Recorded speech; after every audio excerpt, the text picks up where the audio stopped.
The following is a presentation of the Gear Radio Network. You're listening to the Better Live Than Dead podcast on the Gear Radio Network.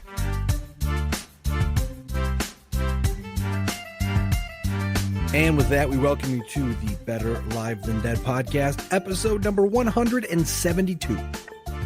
172. I like it. I am Ryan Wolfe at Wolfe BLTD, joined on the IndyCar Media Hotline by the man himself, Mr. Perez at MRLG Perez. Lewis, how you doing today, buddy? Hey, man, listen, I'm just glad to be here with you. Just got done working. I'm just glad to be working. I'm all right, man. How are you doing? I'm hanging in there. It's been stressful, as I'm sure everybody understands. I mean, you went through the health stress side of it, whereas my wife and I are both essential workers, so we've still been working through this whole thing. And not only is that its own kind of monster, but you got to remember that you're putting yourself at risk every time you go around people. And then You've got some people around you who don't want to wear masks or don't want to protect themselves. And it just creates kind of a little more anxiety and just unease, I guess, if you will. So it's definitely no surprise if I tell you that the reason why we haven't podcast much in the last month, aside from the fact of Lewis being sick, is that honestly, I'm just dog tired. Every time I come home after work, I'm just ready to just sit on the couch and just veg for a while.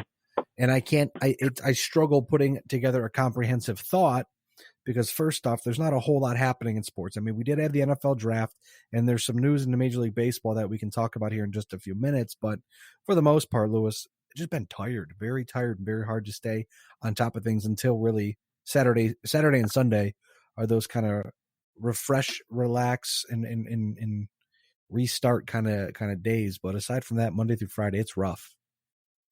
Yeah, man, I completely understand. How's your wife holding up, man?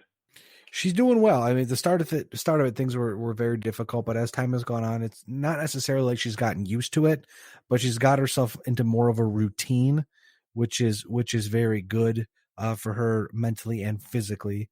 And she's done a very good job of keeping herself not only safe, but in check as well. Good. It's tough for people that work in healthcare, I can't even begin to imagine. I mean, I just work on computers, so we're essential because we provide internet or we provide IT services as well as voice over IP services. So we are important to the people whom we serve. But with that being said, it's nowhere near the essentialness, I guess is the word I'm looking for, that a healthcare worker or someone of that ilk would be. Yeah, I can't even imagine what it's like for healthcare workers right now. And I spent a little bit in the hospital, so a few minutes. I was able to talk with doctors and nurses, and I feel bad for the front line guys. It's got to be tough. Oh, absolutely. I can't even begin to imagine. Like I said, I all the credit in the world to them, because not only physically are they at risk, but mentally, this is something that's going to affect them for eons to come. Not even years, not months, not days, decades, maybe. Yeah.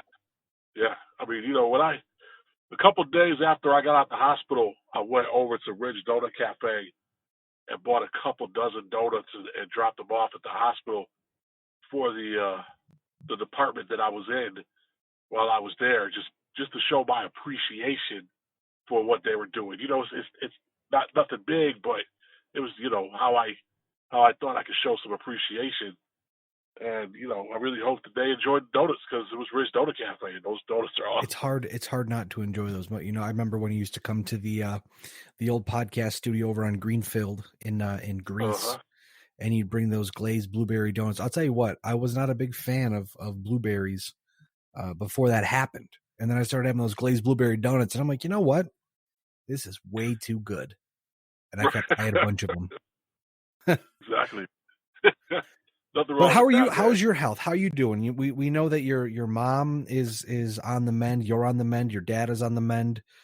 You were on the news at one point in time because of the unfortunate nature of what the coronavirus has done and spreading through your immediate family. But how's everyone holding up over on your end? We're doing all right, man. For people in podcast land that don't know, both me, well, I should say not both, three of us of my immediate family, between me, my sister, my mom, and my father, three of us ended up in the hospital. Three of us got the virus. My dad, fortunately, was only there for a couple of days. He's in the clear now. My mother, I'll be completely frank and candid. We almost lost my mother. She was on a ventilator for 11 days. Her oxygen levels were really, really bad. But she's home, and she's working on getting stronger. She got home. She was a little weak. She couldn't really walk, but now she's doing better. Very happy to hear that. Yeah, thanks, man. I appreciate that. It was scary. Like we really thought. I was very stressed with both my mother and my father being sick, and at the same time I was sick. So I couldn't stop, because before everyone started to get sick, we had all had a dinner together. And so I got sick first, and then seeing my parents get sick, I couldn't help but think to myself that I got them sick. You know what I'm saying? Yeah, absolutely. And so that was really weighing on my mind. And then I started to feel better into about the second week, maybe 4 or 5 days into the second week. I started to feel better, and then I got hit with the blood clots in my lungs, which is now being shown as a side effect of the virus. I'll be completely honest with you. I thought I was dying. Yikes! When I got to the emergency room, I was, strapped to some devices, and the doctors, did a great job in the emergency room to make sure that they didn't lose me. There's a lady who lives across the street from me who works in the ER department at Rochester General Hospital. Unfortunately, I live right behind RGH, so I didn't have to wait for an ambulance. I looked at my wife and said, "You got to take me." And so, 2.5 minutes later, I'm jumping out of my car at the emergency room. Well, I wasn't jumping out of the car. I could barely walk. But so, they gave me some medicine. They made sure that my heart was going to start working properly, because the blood clots tend to travel through your heart into your lungs, but mine was causing really bad palpitations through the heart. So they weren't sure at first if they were going to have to operate, or they did some tests. They did a CAT scan and found that the heart was, the blood clot unfortunately traveled through the heart and into the lungs, but it hadn't stopped in the heart. But they did find some damage to the heart, which is normal when something like that happens. They're hoping that once the blood clot is gone, that the heart will regulate itself and the damage to the heart will also heal. So it was pretty touch and go for a little bit there. Yeah, it sounds like it. I mean, even seeing the updates on Facebook and getting texts from you, obviously, it's still one of the situations where I see how you're doing, and then I bounce it off of my wife, and it's just, I just try not to stress myself out. It's one of those situations where you can't really do much, unfortunately, either if you're going through it or if you're on the outside looking in. You just kind of have to sit there and hope that everything's going to be okay. And in your situation, I'm very happy that things are progressing the way they are, because, to be frank, I don't want to have to find another podcast co-host. I appreciate that. I'm sure you got. I've been waiting to drop that one on you for about a month now. Yeah, and the craziness is that I've literally been sick for almost a month. I was sick right when the nationwide COVID outbreak happened. And I had been sick at that point for about 2.5, 3 weeks. And I ended Right, I up remember you being talking sick. about that. I remember being sick for about 4 weeks and ended up needing antibiotics to be better. And I've been good Right. ever since. But you look back and you think and you go, I wonder what was going on. Was it just a normal cold that was real nasty? Because normally if I get a bad cold, it's 2 or 3 weeks and I'm fine. Right. But this was going strong for over a month. And I was just like, Well, this doesn't make any sense. Right. The craziness about it is that this virus has so many different symptoms that they're finding out about now. Mm-hmm. I went to a testing site twice and was told that they weren't going to test me twice because my fever had broke. I had a fever of 102 for 5 days in a row before my doctor finally was like, all right, you should go. And when I went, they were like, oh, your fever's like at 99 now. You're fine. We're not going to test you. And then the second time was about a week before, it was about a week before I got the blood clot. My breathing got even worse. And I had bad chest pain. And so I went, and they were like, yeah, no, you probably got like bronchitis or something. And I was like, no way, dude. Like, this is not. All the other symptoms I've had is all the symptoms that, they're talking about with this virus. My mother's in the hospital. My dad's in the hospital. Like, it's not freaking bronchitis. So then, of course, I had the blood clot, and the doctor came in and was like, yeah, this is something we're seeing with this virus.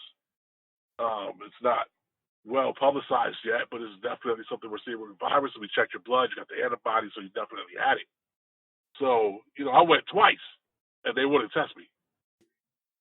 And that's some craziness. But it's I get it, but that's just hindsight being 2020. It's right. Wow. And I even said to one of the doctors, the second time I went, I said, listen, I'm seeing reports of them trying to do like antibody stuff, tests to see people who might have had it or might still have it, getting the antibodies. Like, who do I have to contact to tell them I want my blood tested? And the doctor at the testing site looked me dead in the eye and was like, they're not doing anything like that. And of course now I've talked to someone about going in for a study. Now it's all the rage. I kind of want. What'd you say? That now it's all the rage. Right, exactly. But so when I was on the news, the Andrew Bates from Channel 13, I went to school with him at MCC, and we've been friends since about 2010, and so he was following my updates and stuff on Facebook. And so he just wanted to do a piece about me and my family because of how crazy it was. And a lot of people, are still, I got to be honest with you, man.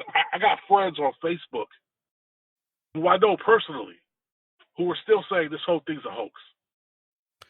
Yeah. And, how is it a hoax? I've heard it all. The death numbers are fake, and the people, it's all made up, and people don't know what they're talking about. Blah blah blah blah blah. I don't even want to say it. I'm just gonna let you say what you're gonna say. So what are we gonna say? I got nothing. Okay. I'm not going to incriminate myself on the podcast. It's the people who are like, this is no worse than the flu. People were like, last year the flu killed 62,000 people. Yes, you're right. Worldwide, all those people who say these things about the coronavirus should just get it, and then they can see. Right, exactly. I agree with you. There you go. That's my answer. That's my PG-13 company line answer. If you don't think it's real, get it, and then report back to me. Yeah, and now granted, there are people who will get it and not be as bad as my family was. There are a lot of asymptomatic people. That is correct, but there are also a lot of people who are on death's doorstep. Exactly, and that's what I told someone. I said, listen, you keep listing these numbers for the flu, 62,000 deaths. First of all, that was worldwide, and that was over 8 months. We've had over 60,000 deaths in 2 freaking months just in the United States. I think back to when I read a story about how a person came into the hospital and had, I think they said roughly like 50% oxygen level or something like that. That's just one of the many stories you hear. That's like being, if I would presume, like you're being choked out, but you're still alive. And people are saying that this is like the flu. I don't remember the last time I had the flu and I couldn't breathe. Right, exactly. You know, if you get under like 85% oxygen level, that's very scary. You're supposed to die. Well, that's when they start. That's definitely when they intubate you, because you can't. It usually goes south quickly after that. But exactly, Louis, the question I have for you, yes, because we've talked for about 15 minutes now about the COVID, and we don't want to freak the people out too much. Do you want to talk about some sports? I think I found some things we could talk about. Sam also wants to talk about sports too. I don't know if you heard that. I heard that. She's audibly meowing on the podcast. I hear that.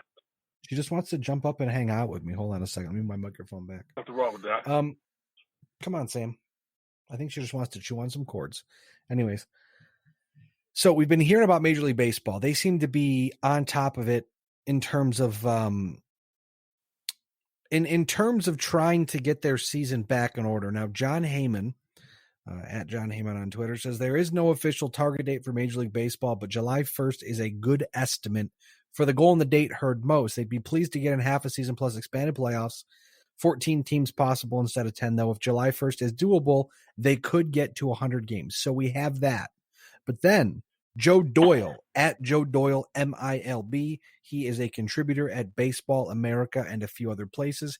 He reports today at 5:17 p.m., right before we got onto the air here, that multiple agents have been receiving messages today that there will not be a minor league baseball season this year, rather a Major League Baseball expanded roster and a developmental league playing out of spring training facilities. Now, for me, Louis, just on the surface, I don't think sports need to rush to come back, but obviously there's money to be made. And if let me see here, if it comes down to it and they feel like they can play safely, then fine, go for it. But once you start putting people at risk, it doesn't make any sense. And again, there are players in Major League Baseball who are perfectly fine financially, but there are a lot of guys in minor leagues who are they literally live paycheck to paycheck throughout the summer, because they don't get paid a ton in the minors. So you look at a situation where, again, end of the day, you have to almost essentially put your livelihood over safety. But I think in the next few months, we're going to obviously see sports coming back, because once they get the green light to start opening cities and municipalities or whatever open, if that's the same thing, I don't know, whatever. But once they get the green light to do that, we're obviously going to start seeing sports coming back, because again, it's the normalcy. It's the one thing that people have been clamoring to get back to. We've got NASCAR reportedly coming back next month, doing a lot of races in the North Carolina, Georgia area. We've heard rumblings about NBA opening up their facilities on May 8th. The NFL has pushed back their off-season mini camps and stuff like that, but they also have planned on potentially having a pushback season as well. But again, sports are on their way back. It's all about safety first of humanity and making sure people don't get sick. But I'll tell you what, man, if Major League or minor league baseball doesn't have a season, that would be wild. That would be wild. That would be absolutely wild. That would just be, that's going to hurt a lot of the minor league teams. It'll be really interesting to see what happens.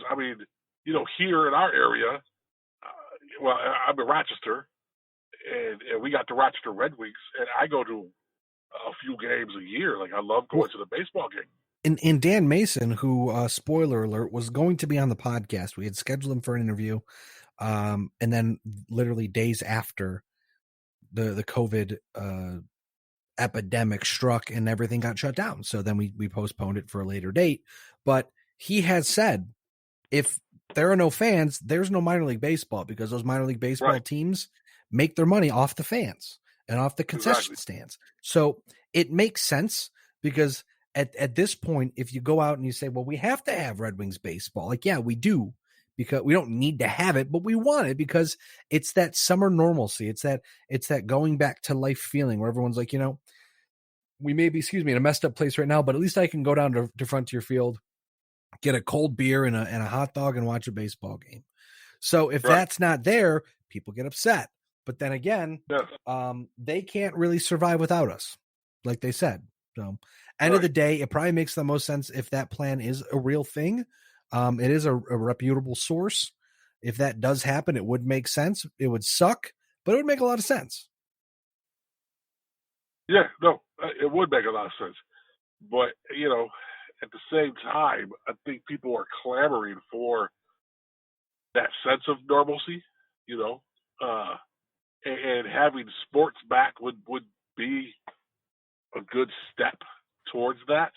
Even if it's, even if the major leagues come back and it's a little different, it'd still be nice to see some baseball. I absolutely agree. Now, we did mention football. I want to talk about a couple things here and get your thoughts on a few things before we wrap the podcast up. I know we haven't been talking long, but my house is smelling more and more increasingly delicious, and I think dinner is almost ready. So I just want to pop a couple things out here before we move forward. First off, Thaddeus Moss, LSU tight end, son of ex-NFL star Randy Moss, agrees to a contract with Washington. He was an undrafted free agent. Also, another undrafted free agent, a big name, Bronson Rechsteiner. Does that sound familiar to you, Lewis? No. Rick Steiner, his son, has reached an agreement. Rick Steiner's son. That's He has right. reached an agreement. I saw that. With Baltimore. He's a fullback from Kennesaw State. He led the team with 909 rushing yards last season, averaging 8 yards per carry. He is a monster of a human being. Take a look on the internet if you can. Also, he did, Rechsteiner does say, and it's mentioned in the article, the Ravens have a Pro Bowl fullback, so it's probably going to be difficult for him to make the team. But if he doesn't make it in the NFL, he has talked about pursuing a pro wrestling career, which I'm sure would not be too far fetched of an idea. Also, Lewis, he might have it in there. He might just have it in there. The Steiner recliner. I don't know. That's a great move. I don't think that was his dad's move, but either way, the Steiner recliner, a great move. The New England Patriots drafted a kicker. Did you see that, Lewis? That they drafted a kicker, and he has a tattoo on his body that is the logo for a right-wing militia group. He thought that it was for like the military. He's like, oh, this represents military. He says, coming from a military family, I really thought it spoke to me. Always proud to be an American. I'm very proud to be an American. But the 3 Percenters group says it's not anti-government, but will defend themselves when necessary. So he says he's going to get that covered up. But Lewis, why would you get a tattoo of something if you don't know what it means? I mean, for me, if I get a tattoo, I have a bunch of them, and it's not something I may know the entire backstory on. I wanted to look it up and know, because I don't want to get a word tattooed on me and it says like dickhead or something. It'd be stupid. That would be stupid. But listen, when you're 18 years old, you do a lot of stupid stuff. The one reason, though, that I don't buy the excuse, it's a very nice built-in excuse, but how in this day and age of social media and literally Google and Wikipedia at your fingertips, how don't you know? Bruh, come on, dude. Listen, I was born at night, not last night. That's true, but we see it all the time where people will post stuff that's not true and they don't Google it. So, well, guess what then? Guess what we call them people? Idiots. Fucking dumbasses. Yeah, I was trying to be polite. Ooh, I'm not. I'm not being polite. The gloves are off, my man. I understand. No, he was 18. I mean, I can't even. I would have looked it up because looking at the tattoo, it doesn't really look military to me.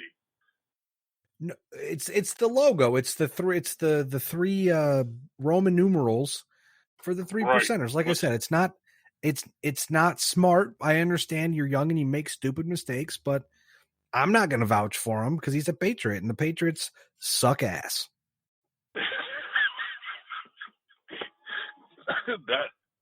Doesn't it feel good to be back? I'll tell you what, it took me 28 minutes, but I am alive. I'm ready to go. Yeah, the Patriots do suck ass. They do. Hey, speaking of sucking ass, by the way, Miami Dolphins appear to have made their selection and set their franchise, their future franchise, the future of their franchise, in a direction. They drafted quarterback Tua Tagovailoa with the 5th overall pick. The next pick, Justin Herbert, quarterback from Oregon. He goes to the Los Angeles Chargers. A couple other interesting things that I want to talk about. Speaking of quarterbacks, Jordan Love, Utah State quarterback, said you have potentially the best, I guess, height, weight, size, hand size, all that stuff. But he's missing. He's got the upside, but he's raw. He's unpolished, I guess, is what I was going for. But where he went raises all the red flags. He was drafted by the Green Bay Packers. We've seen this story unfold once, Lewis, and I know you don't like the Green Bay Packers, but how shrewd of a move was this to draft Jordan Love? While let me take a gander here. Just a second. Drafting Jordan Love with the 26th overall pick. The website I'm looking for won't load. Here we go. They drafted, again, for the 15th time, Jordan Love, quarterback, Utah State, 26th overall draft pick, when they have a guaranteed, I say guaranteed, future Hall of Fame quarterback for at least 2 more seasons.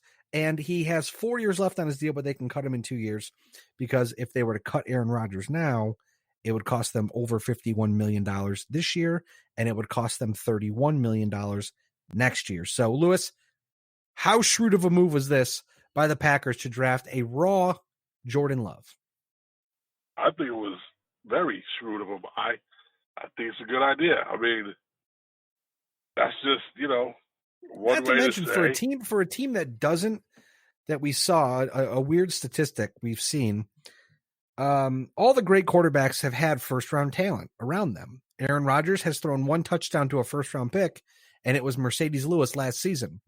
So instead of going out there and I don't know, just looking at some stuff here, like they could have traded up and gotten a wide receiver. This was a great draft for wide receivers. CeeDee Lamb being one of them. Lewis, the Dallas Cowboys get one hell of a steal there, but again, you're not doing anything to try to win now. You're setting yourself up for the future. And I don't know if that was the right move. We'll see, but I don't know if that was the right move. I think it was. I think it was a great move. We know that relationships were contentious lately. So I think but the thing, I said, they can't cut him this year, $51 million. No. They cut him next year. It's $31 million in dead cap. And then if they cut him in 2 years, so not this season, not next season, but after next season, it's still a $17 million dead cap hit, but at least they can walk away essentially scot-free. Right. So I got no issue with it. The other thing I want to point out about the first round that is hilarious is that I believe the dead has spoken, and I say that because Henry Ruggs III of Alabama was drafted with the 12th overall pick by the Oakland Raiders, and I'm trying to get the statistic here so I can tell you. He ran a 4.27 40. He was the second fastest at the, let's see here. He was second fastest at the combine. Like I said, a 4.27 40. Not Jerry Jones. Wow. Al Davis. That's the word I was looking for. Al Davis, ex-owner, deceased owner of the Las Vegas Raiders, loved himself some fast football players. The jokes were all over the internet after the Raiders drafted Henry Ruggs with the, I think, 12th overall pick, like I said, being the fastest wide receiver. They love their speedy guys, and they're getting one in Las Vegas. That's 4.27. That's pretty good. He's fast. There's no doubt about it. But pretty good. Like I said, Al Davis lobbing one in from the grave, getting the really fast wide receiver in Las Vegas. Nothing wrong with that. And how proud of me are you that I didn't even say Oakland once? I'm proud of you. It's going to be weird, by the way. Look, once the schedule comes out, I'm planning a trip to Vegas. If the quarantine kills it, that's okay. But I want to go see the Buffalo Bills play in Las Vegas. Nothing wrong with that. That'll be a good trip. Now, with that being said, Lewis, I hate to cut this short, but dinner's ready. My wife just came in and said dinner's ready. So tell your wife I said hello. I will do that. And you do the same, please. You can hear the Better Live Than Dead podcast on all podcast platforms. We didn't mention it at the top, but you hear it all the time. Any place you get a podcast, you can get this podcast and all Better Live Than Dead and all Gear Network podcasts. Thanks for tuning in. It's been a while. Hopefully we don't make the next one. We don't leave as much of a gap for the next podcast, but if sports come back, we'll be back as well. Lewis, glad you're safe and healthy and getting better. Getting better. Thank you. Appreciate it. Glad you're safe too. Thank you. I'm glad to have been able to chat with you today. I am Ryan Wolfe at Wolfe BLTD. Lewis is at MRLG Perez on Twitter. We are Better Live Than Dead. You're not. And we will catch you sometime very soon. Thanks again for tuning in. Doses.